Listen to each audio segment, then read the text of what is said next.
The more languages you learn, the less likely it is, or the harder it will be for someone to reach that higher and higher levels of fluency, because of a concept called essentialism, which essentially is that, like, whenever you split your attention, whenever you do something new, you're taking all the time and effort and resources that you were putting into one thing, and you're cutting it in half and putting it to the other thing. Okay.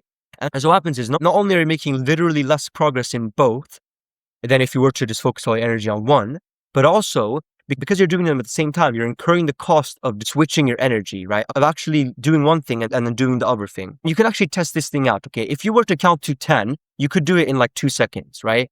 Or like 3 seconds, right? 1, 2, 3, 4, 5, 6, 7, 8, 9, 10, right? You could do it very quickly. And if you were to count to the 10th letter of the alphabet, you'd also be able to do it very quickly, right? A, B, C, D, E, F, G, H, I, J. So 10th, you'd easily be able to do it, right? In like a few seconds. So you see how I was able to do that very quickly, right? And the combined total of both of those might be like, let's say 7 seconds, right? Or 8 seconds. But now if I were to do both and I were to say A1, B2, C3, and so on, it would take me a lot longer than 8 seconds. And you can literally try this exercise right now, okay?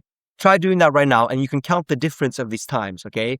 It would take a lot more. And so the reason why is because you're incurring the cost, the seconds of thinking to swap from one thing to the other, right? And that cost actually equates to a lot when you do it for a long time. And so this is why I say don't study several languages at once, right? Or, also focus on the things that matter. And by the way, if you're just getting started, I highly recommend joining the Speedy Spanish Hub. It's a free community I created with a bunch of free resources and guides to help you start learning Spanish with these methods. And it'll be the first link in the description.